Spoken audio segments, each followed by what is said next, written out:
Ya, berpikir yang baik, berprasangka yang baik, jangan suudzon, berprasangka yang buruk misalnya. Nanti untuk mengaktifkan kebaikan itu muncul ayat-ayat untuk menstimulus fungsi pikiran ini berjalan baik. Ya, ada tentang berpikir ya tafakkarun, ada tentang menganalisis akibat sesuatu ya tadabbarun, ya kan?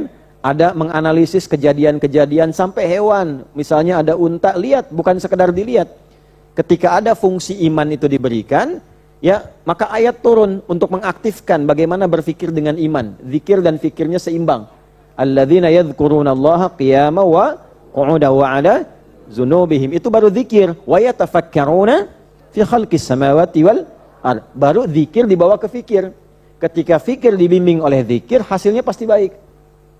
Ya, tapi kalau cuma berpikir tidak ada zikir, ada hasilnya, tapi belum tentu punya nilai kebaikan. Lihat unta, afala yanzuruna ilal ibili kaifa khuliqat. Melihatnya pakai nazar. Ya, ada nazar, tanawur, tadzakkur, tadabbur, tafakkur, itu banyak. Nah, itu keluarkan oleh kita. Kalau kita keluarkan dengan baik, pasti pintar di sini. Tapi kepintaran itu ditujukan untuk apa? Nah, sampai ke situ. Nah, gunakan kepintaran itu untuk menyukseskan visi kehidupan. Sudah belum dikeluarkan itu selama hidup? Satu.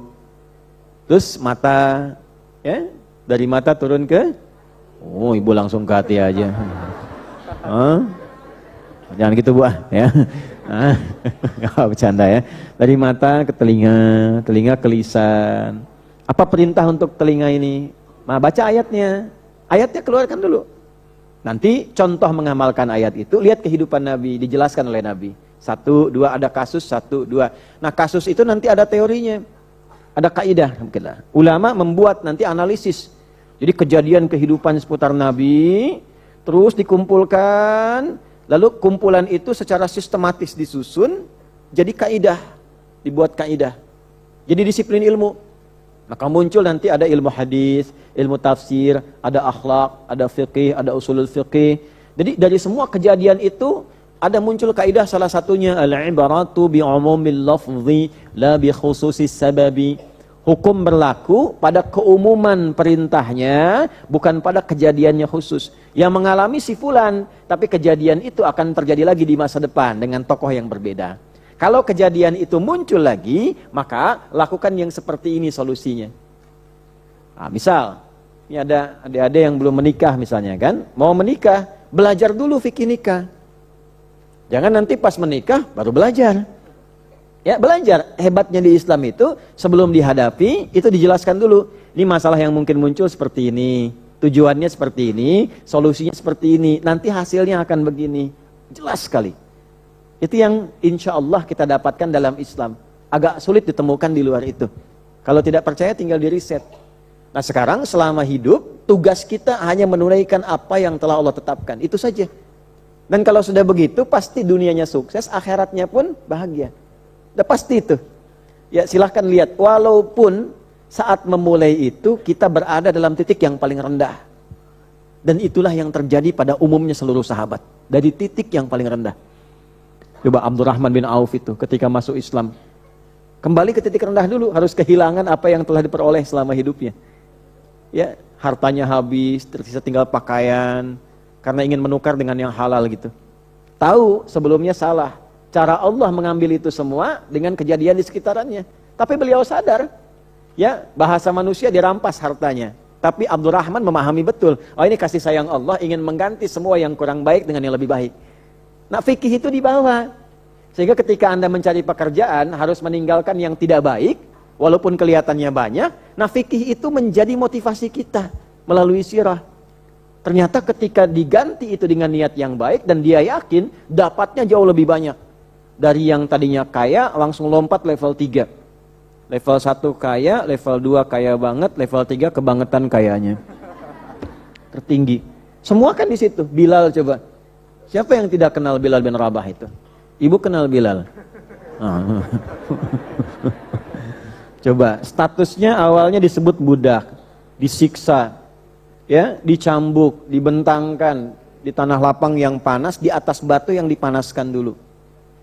Dan panasnya panas di Arab, bukan di tanah kusir. Ya, tanah kusir ya masih ada uapnya. Kalau kepanasan keringetan. Kalau panas Arab uapnya tipis, kalau kena panas ya menghitam. Ya. Anda bisa bayangkan dicambuk irtad, dijawab ahad, irtad ahad, balik lagi murtad ahad, balik lagi murtad ahad. Tapi ternyata cara Allah itu ingin membuat beliau lebih kuat. Secara fisik kuat, secara mental kuat, karena di depan ada lagi tugas-tugas yang harus dilakukan dengan mental yang lebih kuat dari sebelumnya. Setelah itu tertempa, Allah kirimkan Abu Bakar, ditugaskan, diilhamkan kan, lewat tiba-tiba, dibeli, selesai, jadi orang bebas. Nah, kalau tidak paham fikih seperti ini, menjalaninya tidak mudah. Baru diuji sedikit, ya Allah kenapa mesti saya? Nah, memang harus kamu. Kan kamu yang berdoa, kamu yang menjalani. Masa ujiannya sama Ustadz Adi gitu kan? Sama ujian saya juga begitu. Ya, tidak pada yang lain. Ya, nah itu diantaranya. Ini ujian antum. Saya juga kan yang kemudian berpartisipasi gitu. Nah ini ya, jadi keluarkan itu. Nah selama hidup mustahil, memang semuanya itu mustahil semua bisa sempurna. Tapi rahmannya Allah kepada kita diberikan sesuai kemampuan yang kita bisa maksimalkan. Jadi silahkan eksplorasi kemampuan kita semaksimal sampai kita meninggal sesuai batas usia. Keluarkan itu aja. Makanya punya buku catatan Bu, Pak ya. Catatan ini misalnya dari sholat nih, semua jenis sholat apa yang belum pernah ditunaikan. Sehingga nanti saat di absen dari kiamat, fulan, lihat catatan amalnya muncul, semua jenis sholat sudah tenang tuh. Insya Allah sholat itu amalan utama. Kalau terjaga sholat saja, insya Allah yang lainnya aman.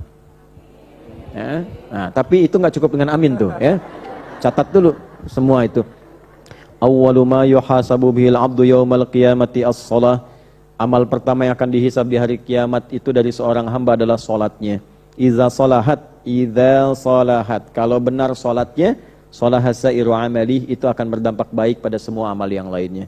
Wa idza fasadat, bila kurang bagus sholatnya, fasada sairu amali, akan berdampak buruk umumnya pada seluruh amal yang pernah dikerjakan. Ya, insya Allah yang penting bedakan diri kita dengan setan, dengan iblis. Ya, iblis gak mau sujud, kita sujud. Ya, iblis tidak pernah kenal benar. Iblis kenalnya salah saja. Setan itu selalu salah, tak kenal benar. Lawannya malaikat, kenal benar, tak kenal salah. Makanya di Al-Quran, malaikat disebutkan 88 kali, setan disebutkan 88 kali. Kita di tengah, bukan malaikat, bukan, biasa aja lihatnya. Lihatnya biasa aja. Bukan malaikat, bukan setan. Bedanya dengan malaikat, malaikat tak punya nafsu, jadi benar terus. Lawan nafsu itu takwa. Malaikat punya sifat takwa, takwa saja.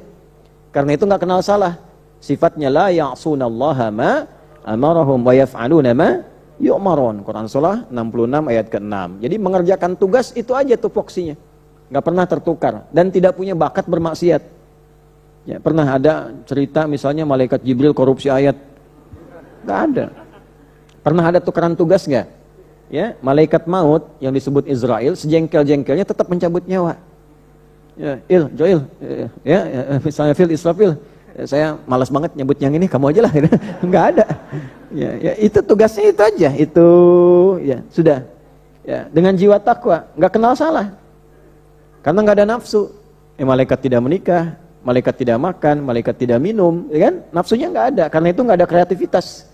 Ya, nggak bisa bumi ditugaskan oleh malaikat untuk bertugas di bumi, nggak bisa, nggak ada kemakmuran. Nanti bengong, nggak kepikiran bikin desain seperti Masjid An-Nur ini, nggak ada, nggak ada. Sebaliknya setan nggak kenal benar, salah terus, ya. Manusia di tengah. Jadi manusia itu berjuang untuk takwa dengan mengendalikan nafsu. Karena itu kalau dia bertakwa lebih unggul dari malaikat, karena ada pengorbanan, ada perjuangan. Karena itu malaikat diminta hormat. Gitu ya. Nah, tapi kalau pernah salah, dia punya sifat takwa, jadi bisa kembali dengan jiwa takwanya itu, pakai jiwa takwanya itu, ya. Gunakan tasrif TikTok itu, ya, tabaya tubuh YouTuban tuh, ya, balikin lagi, kembali ke arah yang benar. Nah, setan tidak begitu, kalau salah dia salah aja, nggak punya bakat untuk taubat, diberi kesempatan nggak mau taubat. Nah, jadi buktikan, suami ibu bukan malaikat. Jadi kalau salah berarti benar manusia. Ya, kalau ibu mau yang sempurna cari malaikat. Israel tuh belum ada tuh. Bapak juga sama, istrinya bukan malaikat. Jadi begitu istri membuat kesalahan, oh alhamdulillah manusia berarti ini.